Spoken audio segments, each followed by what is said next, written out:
On my TikTok channel, I'm often asked by people, how could a teenager find a job, perhaps a part-time job, a holiday job, or even start a business? And that's what this video is going to be all about.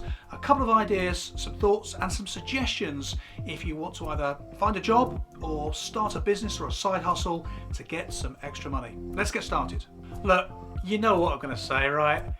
If this video works for you, if it helps you, if it gives you some ideas, do me a favour, please. Just drop a comment or share it, or even think about subscribing. Cheers.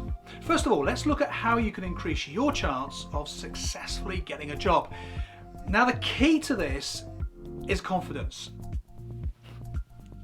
And I appreciate you might feel super confident or not so confident or somewhere in between. Maybe it depends on who you're talking to and what the situation is. But one of the things you've got to get the hang of when you're trying to find yourself a job is you've got to appear confident. Now notice there I did say appear confident. I'm going to tell you exactly what you need to do in order to get this right. But let me tell you a story. A long time ago, I mean way a long time ago, when I was a teenager, whenever I wanted to get a job, I always went into my local town and I had this policy called every door on every floor. And what that meant was I would walk up and down the high street, I mean literally end to end, and I would go into every single shop, every single office, literally everywhere, and I'd always go in and say, who do I ask about getting a job, please? Now this is important. If you're going to do this, don't just walk into the first shop and say, can I have a job? Because chances are the person that you speak to doesn't have the authority to say yes or no, whatever. So the question you've got to say is, who do I speak to get a job, please? And they're either going to say, well, it's the manager, here comes the manager, or they're going to say, oh, well, the manager's not around at the moment, which is why you're going to need a CV. This is the second key part to this.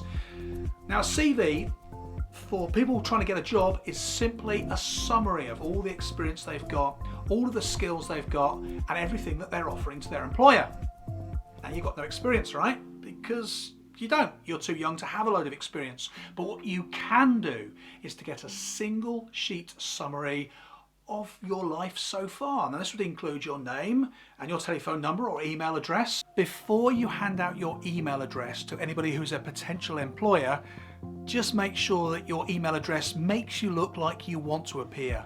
So you don't really want to be handing out something like scotty2hotty@hotmail.co.uk, nor Ninja Silent Killer will come and mess you up at hotmail.co.uk. Just a word to the wise.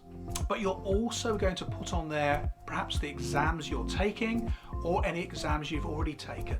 You might want to include any volunteer experience you've got, or perhaps any hobbies you've got. And another thing that you want to put on here is your personal statement. Now your personal statement is just what you want your possible employer to know about you.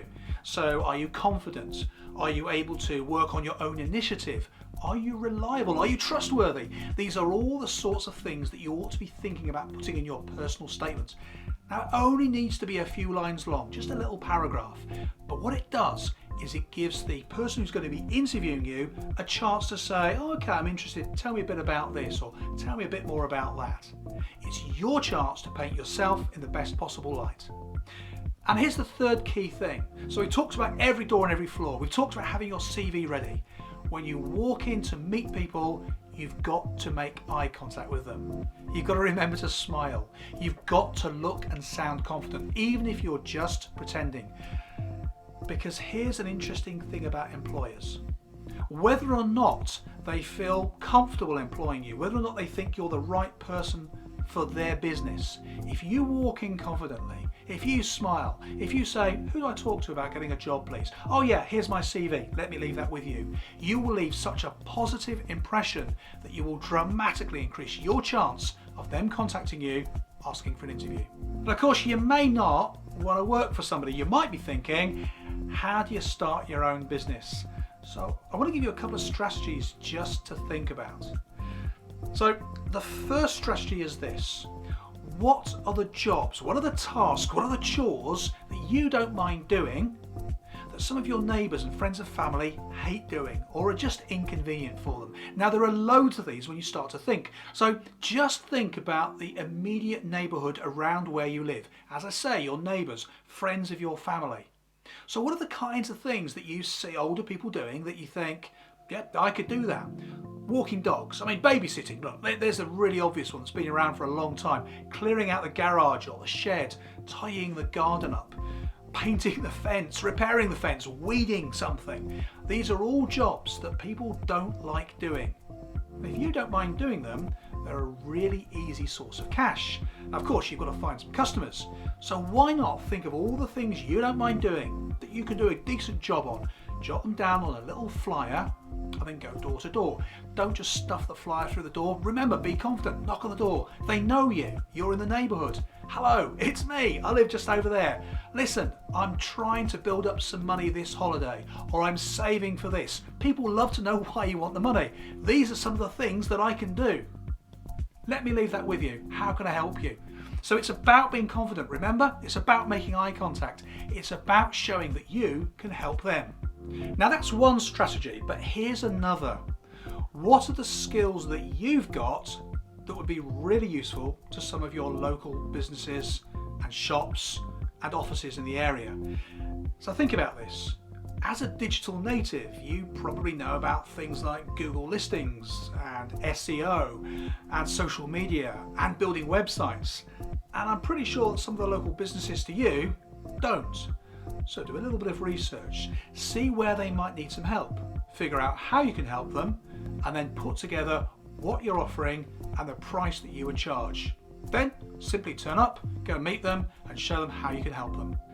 Alright, so in this video I've shown you 2 key ways to start to make yourself a little bit of extra cash. If you want to get yourself a job, you need to think from the employer's perspective. What kind of person do they want to employ? And all you're going to do is to create the CV and to create the person when you go and meet them to fulfill their expectation. Or you're going to start your own little business, your own little side hustle. And you can either do this with something that you know local neighbours and friends and family, they don't want to do, but you'll do it. Or there's some skills you have in the digital space where you can help local companies. And that's it. Get yourself out there and see what you can do to start earning some money. Do you have any jobs, please? Because I want...